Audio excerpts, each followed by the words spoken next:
లేవియకాండము 18వ అధ్యాయం. మరియు యెహోవా మోషేకు ఈలాగు సెలవిచ్చెను.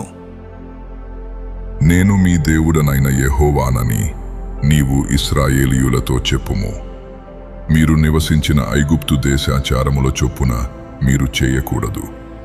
నేను మిమ్మును రప్పించుచున్న కనాను దేశాచారముల చొప్పున మీరు చేయకూడదు. వారి కట్టడలను బట్టి నడవకూడదు. మీరు నా విధులను గైకొనవలెను. నా కట్టడలను బట్టి నడుచుకొనుటకు వాటిని ఆచరింపవలెను. మీ దేవుడనగు నేను యెహోవాను. మీరు నా కట్టడలను నా విధులను ఆచరింపవలెను. వాటిని గైకొనువాడు వాటి వలన బ్రతుకును. నేను యెహోవాను. మీలో ఎవరును తమ రక్త సంబంధుల మానాఛాదనమును తీయుటకు వాడిని సమీపింపకూడదు.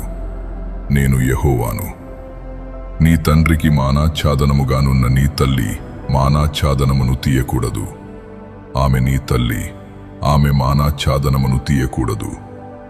నీ తండ్రి భార్య మానాఛాదనమును తీయకూడదు, అది నీ తండ్రిదే. నీ సహోదరి మానాఛాదనమును, అనగా ఇంటిలో పుట్టినదేమి వెలుపట పుట్టినదేమి, నీ తండ్రి కుమార్తె యొక్క యైనను నీ తల్లి కుమార్తె యొక్క యైనను మానాఛాదనమును తీయకూడదు. నీ కుమారుని కుమార్తె మానాఛాదనమునైనను కుమార్తె కుమార్తె మానాఛాదనమునైనను తీయకూడదు, అది నీది. నీ తండ్రి వలన పుట్టిన నీ తండ్రి భార్య కుమార్తె నీ సహోదరి, ఆమె మానాఛాదనమును తీయకూడదు. నీ తండ్రి సహోదరి మానాఛాదనమును తీయకూడదు. ఆమె నీ తండ్రి రక్త సంబంధి. నీ తల్లి సహోదరి మానాఛాదనమును తీయకూడదు. ఆమె నీ తల్లి రక్త సంబంధి. నీ తండ్రి సహోదరుని మానాఛాదనమును తీయకూడదు, అనగా అతని భార్యను సమీపింపకూడదు. ఆమె నీ పినతల్లి. నీ కోడలి మానాఛాదనమును తీయకూడదు. ఆమె నీ కుమారుని భార్య. ఆమె మానాఛాదనమును తీయకూడదు. నీ సహోదరుని భార్య మానాఛాదనమును తీయకూడదు, అది నీ సహోదరుని మానము.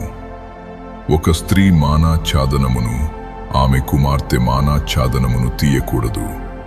ఆమె కుమారుని కుమార్తె మానాఛాదనమునైనను ఆమె కుమార్తె కుమార్తె మానాఛాదనమునైనను తీయుటకు వారిని చేర్చుకొనకూడదు.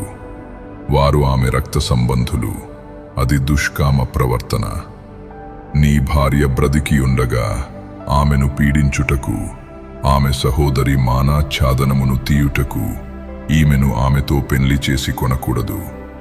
అపవిత్రత వలన స్త్రీ కడగా ఉండునప్పుడు ఆమె మానాఛాదనమును తీయుటకు ఆమెను సమీపింపకూడదు.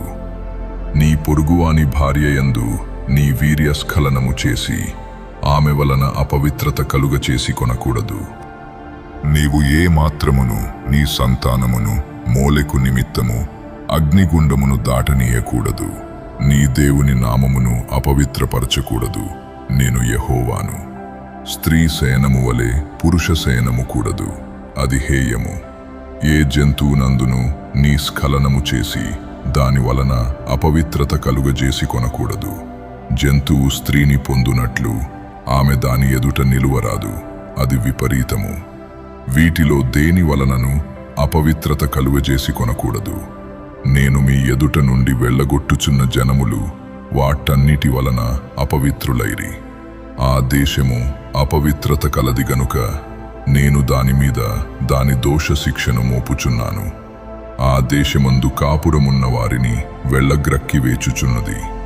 కాబట్టి ఆ దేశము మీకంటే ముందుగానున్న ప్రజలను వెళ్ళగ్రక్కి వేసిన ప్రకారము మీ అపవిత్రతను బట్టి మిమ్మును వెళ్ళగ్రక్కి వేయకుండునట్లు మీరు, అనగా స్వదేశీయే గాని మీలో నివసించు పరదేశీయే గాని ఈ హేయ క్రియలన్నిటిలో దేనిని చేయక ఈ నా కట్టడలను నా విధులను ఆచరింపవలెను.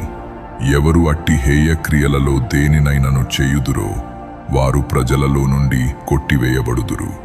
కాబట్టి మీకంటే ముందుగానున్నవారు అనుసరించిన ఆశించిన ఆ హేయమైన ఆచారములలో దేనినైనను అనుసరించుట వలన అపవిత్రత కలుగజేసి కొనకుండునట్లు నేను మీకు విధించిన విధిననుసరించి నడుచుకొనవలెను.